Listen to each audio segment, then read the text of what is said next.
everybody, and welcome to Blue Jays Today, where today, guys, we have a lot to talk about the Toronto Blue Jays. I do believe that this is the time Blue Jay fans, Blue Jays management, Blue Jay players, to potentially hit that panic button, guys. It is emergency meeting time right now, everybody. Something needs to change very quick about this squad if we have playoff aspirations. We have the proof to show it to you guys coming up, guys. So there's so much to talk about in the Toronto Blue Jays world right now. I'm your host, Nicholas Playalong. Yeah, I'm your host, Adam Peddle. I know if y'all are OGs on this channel, you watched our podcast last week that talked about what the Blue Jays need to do to change the momentum with this team, and it's about this upcoming schedule and how we have easy teams, but when you have a game against the Texas Rangers, a team that, like, quite frankly, if you beat them, you've proven that you can compete with the best of the best, and you have a 6-run lead, and you give that up, that's really bad. So let's segue right into that, guys, here. Yeah, so, Adam is referring to the game that we lost this Sunday, 11-7, everybody. And there was a moment in that game where we were up 6-0, and we had all of the momentum. That's right. Everything was going the Toronto Blue Jays way. I mean, hell, if you would have bet on the Texas Rangers to win that game at that point in time, you would be rolling in it right now. You would be absolutely laughing. And then through effectively just a bunch of series of events. Barrage of events where it was poor sloppy defense and poor base running and laziness and bad pitching and bad bullpen and bad management. We gave it up and we never got it back, folks. 11-7 was the final score, man. Shades of the second wild card game. I know. Look. I said it on the live stream and I'll say it again. Any team who wants to compete in a playoff game, they win this game 9 out of 10. Hell, they win this game 99 out of 100 times. But it feels like the Blue Jays they just give up leads. They give up, they get lazy, right? Like they lose focus, because it all started, and we'll talk about this a little bit later, in that third inning when Vladimir Guerrero Jr. made that throwing error. He was ranged to his left. Yeah, tricky play, had to get it. It was a sharp ball. But then it's fundamental baseball, and that's what cheeses me. It's fundamental baseball when your job is to plant your feet. You're taught this as a 6-year-old child. To plant your feet before throwing and make the throw. It's not like it was going to be a bang-bang play. Yeah, you had Chris Bassett ranging, but your job is done. Your job is to plant your feet and make a throw, and you don't do that, so that was a costly error. Kiermaier error. Honestly, part of that was Bo Bichette on his half, where Simeon was allowed to score on a throw back into the infield. That was costly. That was the downfall. That was no one runs for Chris Bassett. And Chris Bassett, throwing a lot of pitches, gets a little tired, leaving some over their plate, and then the Texas Rangers to come back and they take the lead, and it was basically done from that point on. That's a team that loses games. When you lose focus like that, that's a losing team. That's not a playoff team. And we have an inability, guys, when we're dealing with just like the smallest little adversity right there. One tiny error, right? One thing. You get a base runner on one thing, and then all the dominoes seem to fall, and we just cannot do anything about it, guys. So we lose an absolutely heartbreaker there. And we need to take a look at the playoff standings right now, folks, because again, I know that we're only, like 70 games in right now, something like that. 70 games in, not quite halfway through the season, right? Still a lot of baseball to be played. But considering the division that we're in and considering the league that we are in, the American League, we need to do a little bit of scoreboard watching. And we have it right here, folks, having the Orioles, the Angels, and the Yankees locked into the wild card spot. We're not even looking at the division leaders right now because they're far and away. I mean, let's face it, we're not going to win our goddamn division. When the Tampa Bay Rays have 51 wins, which is 12 more than we do. That is just insanity. Just looking at the wild card, you have 3 teams locked in already in the Orioles, the Angels, and the Yankees. And then you also have the Houston Astros right there as well.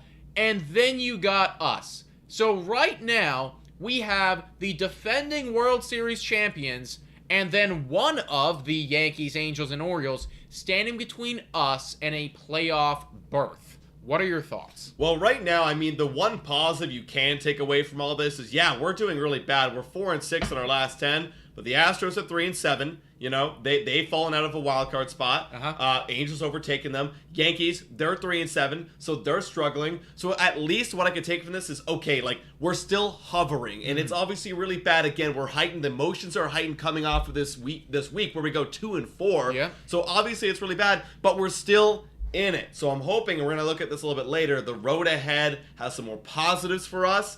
I don't think it's out of question. But here's the thing. You know the Yankees are going to get hot again. Yeah. You know the Astros are going to get hot. Are the Angels, is this legit? You know, we're going to find out in the next few weeks. Yeah. Orioles, I'm already confirmed that they're legit this season. They're really great. So we have to get hot. If we don't get on a roll, yeah, it's bye-bye. What about you? What do you think? Yeah, no, I completely agree with you, man. And when we flip over to the playoff odds, can we take a look at where FanGraph has us right now in the playoff odds? If you're a Tampa Bay Rays fan, you're loving life right now. You almost have a 100% chance to make playoffs. That's incredible. They actually had a 14% chance to win the World Series, which I guess is probably fair considering how many goddamn W's you have right now. They have the Toronto Blue Jays, and I'll be honest, I think there's a little bit of bias involved in here because they always like the Toronto Blue Jays on this side, but they have us just a little bit more than 50%. And I mean, again, I don't have all the analytics and the formulas that they use and everything like that. But if it was me, I would have us right around the 50% mark right now. I think that if you flip a coin, half of the time we are going to make playoffs and half of the time we aren't. And that's why right now is absolutely crucial. This is a turning point. And this is what doesn't make any sense to me at all, right? Because you have, the Angels who have a better record than us and are doing a lot better. How do we have a better chance? Do we have a better chance than the Astros? We have a better chance than the Astros. This makes no sense to me at all, right? This is why I disagree with what they're saying right here. I think that's absolutely ridiculous. But either way, I'm going to go out on a limb here and say that we have about a 50% chance to make the playoffs. And when we walked into this season, guys, let's really zoom out here for a second. If you told me in the middle of June we would be 4th in our division, we would have our best pitcher pitching in the minor leagues in Alek Manoah, we'd have Vladimir Guerrero Jr. having people calling for his head because he is an all-star spot and doesn't deserve it at all. Right. If you would tell me all of those things, if you would tell me that Chris Bassett, our big pitching signing, had a mid-4 ERA, right? I think we're not making playoffs. Yeah. The fact that we even have 50% is kind of lucky.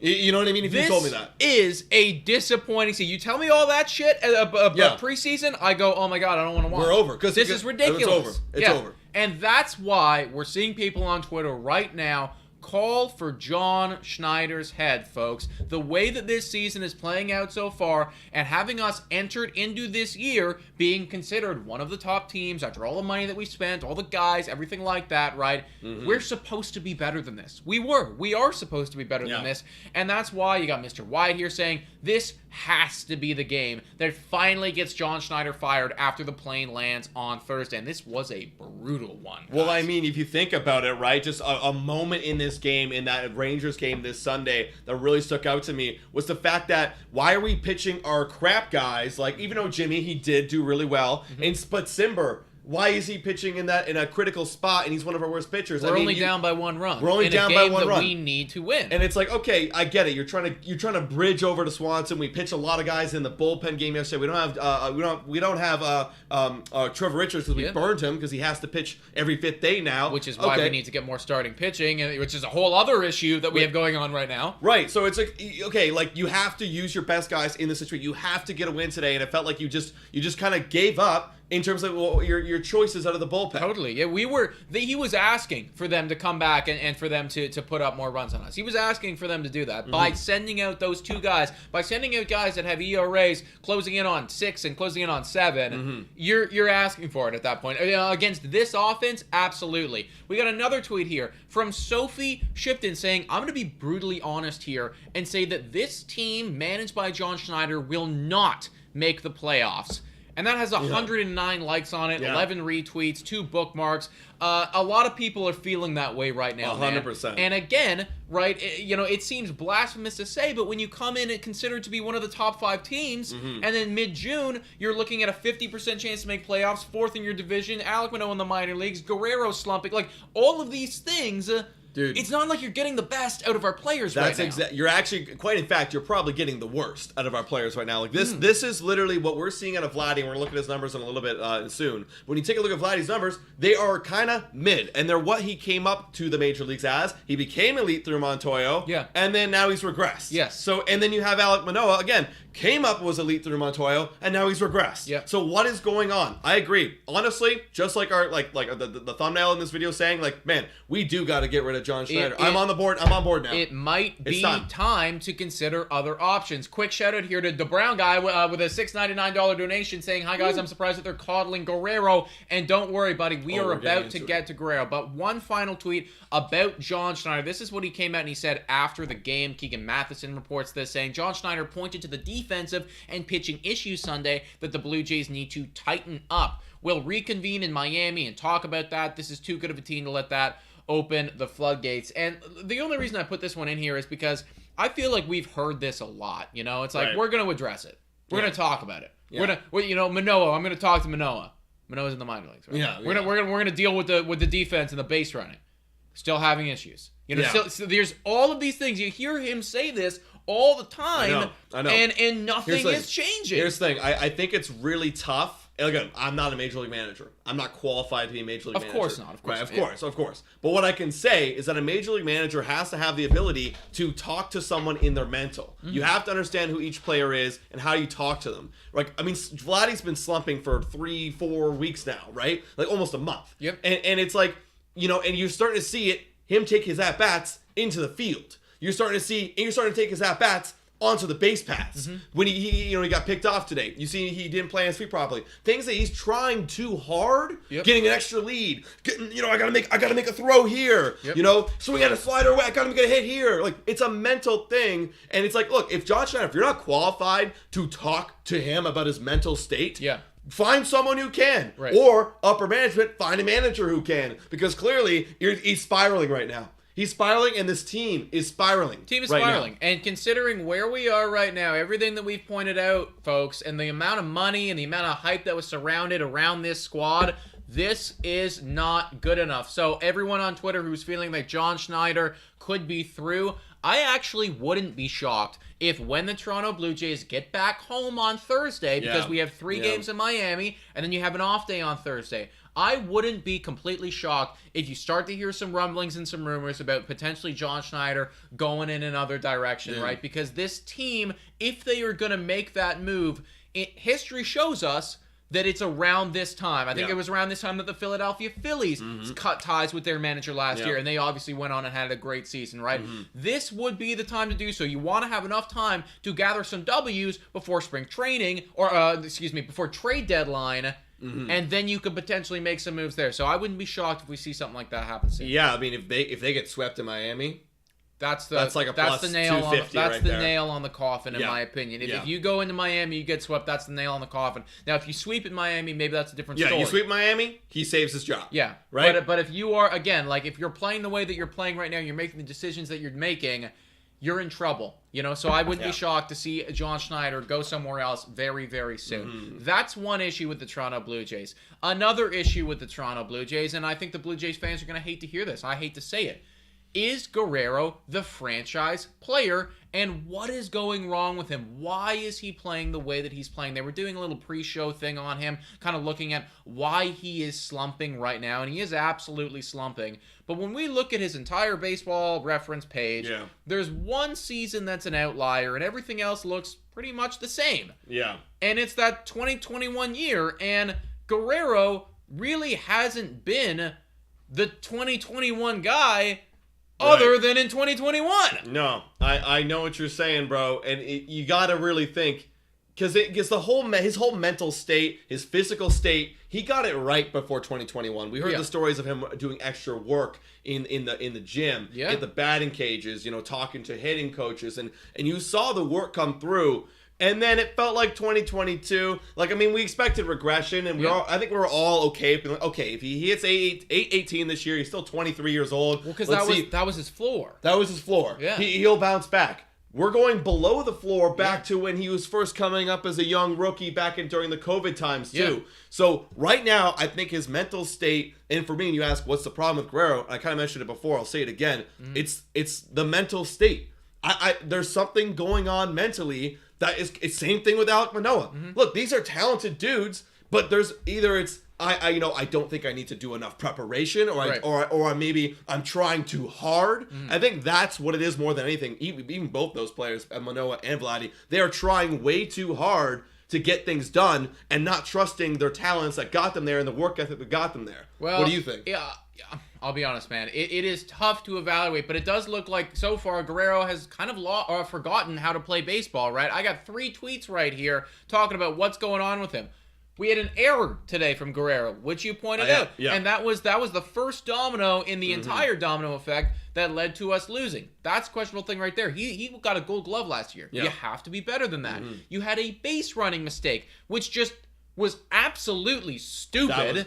It was so dumb. 2 outs. You have Bo Bichette on second. You're on first. It's a forced play. Like no one's even holding you on. Like why are you halfway to second? You know, we didn't actually see the replay, but on the throw back and the camera shooting back, he's already a third off the bat. There was literally nowhere for him to go. So No. I have no idea what he was doing right there. But that was a situation where potentially the Blue Jays could score more runs, and they didn't because Vladimir Guerrero Jr. got thrown out at first base because we don't know what he was doing. And then you also had just an absolutely insane thing. Like, can you believe that the announcer said this as a good thing, but that Guerrero hit one of his only fly balls that he has hit in the past 10 days today, and they used that as a positive, that he flew out. That's bad. That is not a good thing. Well, man. that's literally rock bottom. That's literally rock bottom. That is as bad as you. And when people are telling you that your out looked good, yeah, that's when you know you're bad. And it also, not only is it mental, right? We're talking about Vladimir Guerrero Jr. What's wrong with him? Straight up, it's the simplest thing in baseball. He is just not selecting the pitches to hit. Yep. It just comes down to that. Forget why he's not selecting the pitches to hit, or how he's not barreling up the baseball. Because, again, you look at a Savant page and it still looks good. Sure. He still hits the ball hard. Yep. But then it's what pitches are you hitting? Yeah, you can hit all these outs and hit all these fly balls and grab balls, but like if you're swinging on a slider out of the zone, you're grounding it out. That's because you chose to swing at that. You got to swing at better pitches. The pitchers they're laughing. Yeah. It's too easy right now. Oh, the game plan for someone like Vladimir Guerrero Jr., who's known around the league as being a big power contact guy. Okay, well, I'm going to start him off edges on the fastball, maybe run him up and in on edges on the fastball. Then I'm going to go down my slider. Good hitters will lay off the slider because they know how they're going to attack you. Vladdy goes, he's not even thinking about that. Like, why aren't you thinking about that, bro? Like, I during the live, I'm like, oh, he's going down all the way to the slider. Yep. Yeah, there it is. Oh, and he chases it. Like, this is back to before when Vlad was struggling, before his MVP year. Well, he would chase all the time. That is what is so frustrating because this is his 5th season in the league. I mean, the How would you figure it out? Is out on you, man. Like, they know what to do, and you know what they want to do. You know what your weakness is better than anyone, and it is that slider. And we saw him today expanding the zone, swinging at the pitches that he always swings at, and making it easy on these pitchers. And that is not what an MVP does. And when we saw him in his MVP year, he was way more selective than that, man. Yeah. That pitch didn't work on him anymore. And when that pitch doesn't work on him, when you need to attack him in the zone, you see what he's capable of doing. Right. But the reason that he's not hitting home runs right now is because you can hit that slider as hard as you want. It's not going anywhere. It's going in the dirt. It's going to the second baseman, and they're going to throw you out, bro. And that's what's been going on. So Guerrero, clearly something needs to change right now, folks. This is not the franchise player that we were promised, and that hurts to say, everybody. But hitting for a 785 OPS, that's not good enough, in my opinion, to warrant you an all-star vote. No, I'm sorry, man. He needs to go back to the cages. He needs to get talked to a therapist. Literally, I'm running out of options of what this guy needs to get back to his form. So now, with all that out of the way, I mean, any more kind of negatives that we want to bring up? I do think that there's obviously a lot that needs to be talked about. I mean, we're not even referencing the fact that so far every single bullpen day that we've had has been an L. Oh yeah. So obviously that needs to be needs to be fixed. The bullpen as a whole is like depleted as hell. Simber, Garcia, what's going Mitch on? White, what happened to Chris Bassett this week? Yeah, you know Francis. What I mean? There is a lot of. That's man. Why we titled this video "We're at Rock Bottom," and that's why it really does feel like the only thing that you can do is to chop the head off, as a metaphor now, you know, of the team, and just try something new. Try a new philosophy, because whatever the philosophy is. Hey, last year you had. I think what worked for Schneider last year was the fact that he was a new manager, a new guy, and it's like, okay, we better start playing, boys. We got to change right now. We better start playing, like for real. And now it seems like everyone's just become kind of like comfortable. Yep. And yeah, exactly. We're not as competitive as we were last year. Yeah. So something absolutely needs to change with this team, guys. Let's take a look at some of the boys who did change something this week for the better. Yeah, and granted, we didn't score a ton of runs this week. I think 7 was the most that we scored, if I'm not mistaken, like on this Sunday. We didn't score a ton of runs this week, but we actually did get a lot of hits. I mean, Bo, still doing Bo does, getting a lot of hits. He's hit over 300. Springer, he's back, hit over 300 this week. He was great. Merrifield, going up into the 2 spot, gets the promotion because we had the, like, quote-unquote, demotion in the lineup from Guerrero. Merrifield gets a chance at the top of the lineup, does great. Hits 822. And obviously, everyone else kind of just... Varsho hits 333. Varsho's here. So, they're getting hits. Some of them. But again, we're not driving them in. And when we are in the games where we are driving them in, guess what? We're getting blown up with our pitchers. And we're making errors on the pace pass, and we're making errors on the field. Part of the biggest problem, I think, with that is when you look at the middle of our lineup, right? Bo Bichette can get on as much as he wants, but when Guerrero's hitting the way that he is, when Matt Chapman is hitting below 200...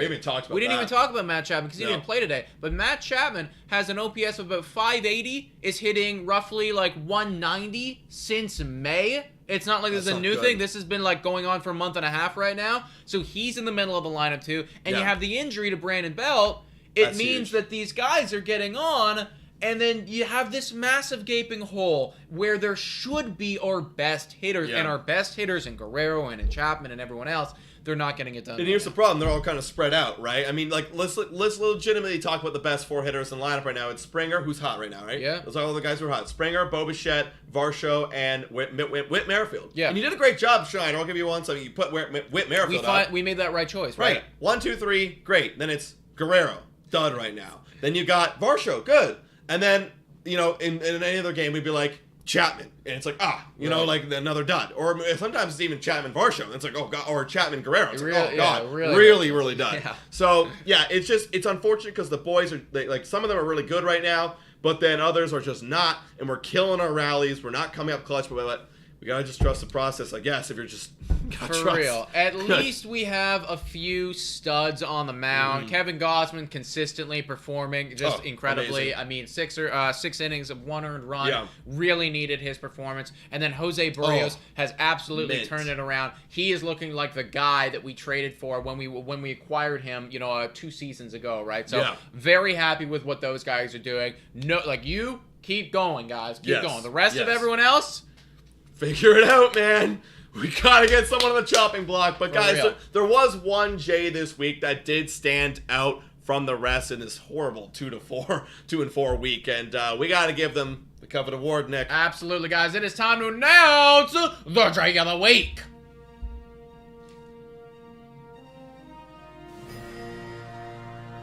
Yes, I do think Merrifield, great candidate, great nomination, up in that 2-hole, doing his job. Barrios, like you said, 7 2/3 innings, no earned runs. But this guy, he powered his way, and it's Danny Jansen. He's the J of the Week. Shout out, man.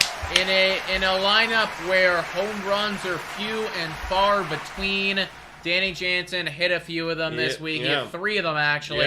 And they were all pretty crucial. Had those 3 home runs not come in, we probably wouldn't have even had the 2 wins to speak of. Nope, so, none. I mean, like, Danny Jansen was absolutely clutch when we needed him to be, man. He might not be hitting for a high average, but when you hit for power like that, I'm cool with it. Hey, he hit literally 250 this week with an OPS of 1,000. Great. So, there you go. We'll take it, man. We will take it. He's back from the injured reserve, and we are very, very happy about it. 117 people in here right now, guys. Please hit the like button if you haven't already done so, and subscribe to the channel. We're very close to getting to 14,500 subscribers.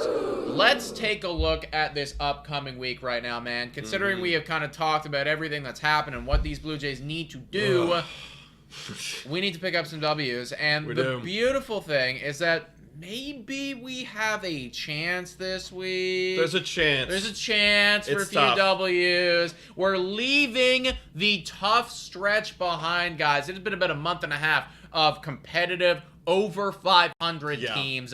We are finally exiting that. Well, we do still have a 3-game series against Miami. who is shockingly good this Yeah. year. But again, after that, we got the Oakland Athletics, we got the Giants, we got the Red Sox. So we're getting into a good stretch of baseball. A better stretch, because it's funny. We even just talked before this. The Giants apparently on a 7-game win streak. And then even before they're cooling off now, but the A's were on a 6 or 7 game win streak too. God only knows how. Perfect timing for the Blue Jays, of Yes, course. of course. Timing's everything. But let's focus on this week, folks. So again, Monday, Tuesday, Wednesday, we're facing those Marlins. And on Monday, we got Jose Barrios. He's on the mound. Gotta love that we have him on. He's actually feeling like a good lock. Yeah. Versus TBA. We actually have no clue who's going to be on the mound that day for the Marlins. Might fish out somebody, pun intended. But Tuesday, you got Yusei Kikuchi. He's on the mound versus Yuri Perez. Never heard of this man.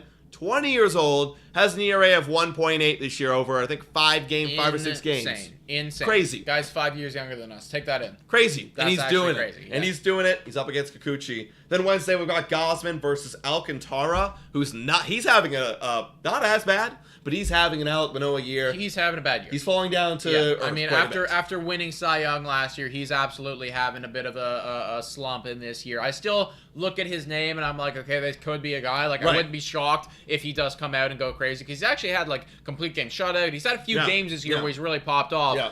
But season long as a whole, definitely not been the guy as last year. Right. So then we have those 3 games, some pretty good pitchers on our end, and some questionable pitchers on their end. For me, I'm thinking, honestly, we know we're on the road. We got to win 2 here. We have to. We got to win 2. Like, and I think we can. Have to. I think we right? can, too. It's just one of those situations where we're getting to that point, guys. We need to do it. When and I agree, but we also, I do think we can. We can. Like, we can beat the Miami Marlins. Like, they're not that much better than us in the stand. Well, they are. But they're not that much better. And their team's not that much better on paper. They got great pitching. I mean, you're going to face quite a player in Luis Arias. But I think we can manage and pull out 2 wins here on the road. Well, I mean, I think that we absolutely can, too. I also think that we can completely blow it. And that's what we proved today, man. We can beat the best team. We can also blow what should be a W. So Yeah. I agree with you. I'm going to predict that we do go 2-1 here. I know that we can do it. I really hope that we do. We better. And then we got the off day Thursday, and now That'll be the day where John Schneider gets fired, by the way. Could potentially be. And it's also, I feel like they might use this day as a way to not pitch a bullpen day. If they were smart, because right after Gosman is bullpen day. Yeah. So if they were smart, they wouldn't use that and then go right over to Chris Bassett. So I'm going to say that we got Chris Bassett going Friday, because if they don't do that, like, Schneider actually needs to go. I mean, that would be the dumbest thing I have ever seen. If you specifically were like, no, guys, like, let's play the bullpen day again. No.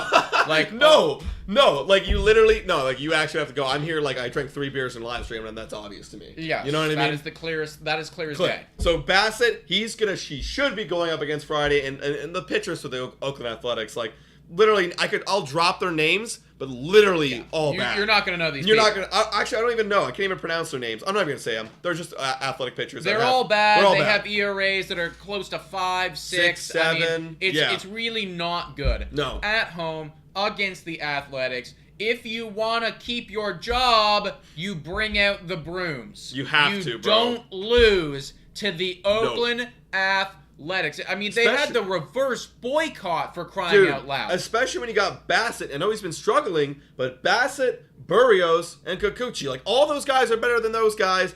We're at home, at the Rush, and you have an off day, your bullpen's rested, like, you got to sweep them. I think this, again, needs to be a 5-1 week. It has to I be. will accept a 4-2 week. I will accept a 4-2 week, but it should be a 5-1 week. And if we even flirt with 3-3, dude, if we go 3-3, what Chapman are we is doing? sold.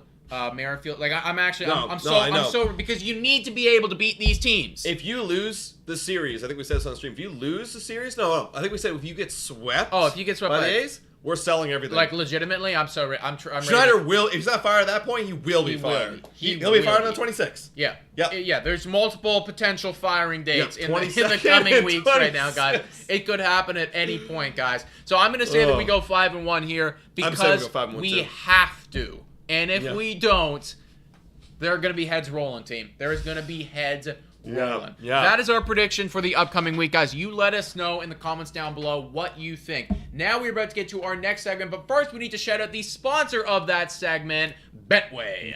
Whoa! Time for your daily Betway breather. A quick reminder that the best place to bet is on Betway. Must be 19 years of age or older to play. In collaboration with iGaming Ontario, please bet responsibly. Now, back to the content. Spinning, fortune, baseball, colorful, future determining, stat analyzing, and it's a wheel that we spin every week. It is, in fact, a wheel that we spin every single week, guys. If you guys have been paying attention up to this point, I am absolutely cruising to victory. But God only knows, man. I mean, I could pull a Toronto Blue Jays and just blow this thing wide open, and you know, you could run away with it, man. So That's right. And just to recap last week, Springer, 1 dinger, Bichette. Yeah, even though he hit pretty good, no dinger this week for him. It happens. Yep. K per 9, literally 5.9 K per 9 for Burrios, and then 6 for Gosman, and that was it. That is that close. That'll do it. And then Witt actually had the best batting average week, almost hitting 400. So that was pretty good for him. Witt is a great pick when it comes to the batting average, man. It feels like he is going to be the guy for that. Yeah, and that's it is your week, man. You're gonna need to pick up a few more W's. Let's see what it's gonna be. Let's go. And guys, please play along in the chat in the comments as well. Who would you pick this week for the wheel?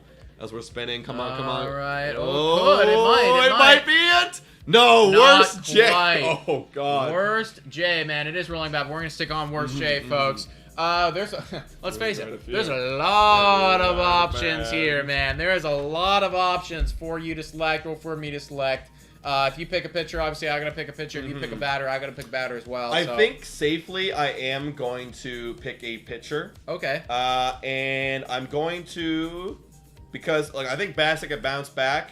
Obviously, Bruce and Gosman are locks to be really good, so I'm going to go Yusei Kikuchi. Yusei Kikuchi for the worst J. Yeah. That's pretty reasonable, man. Yeah. That is absolutely pretty reasonable. Kikuchi does kind of suck.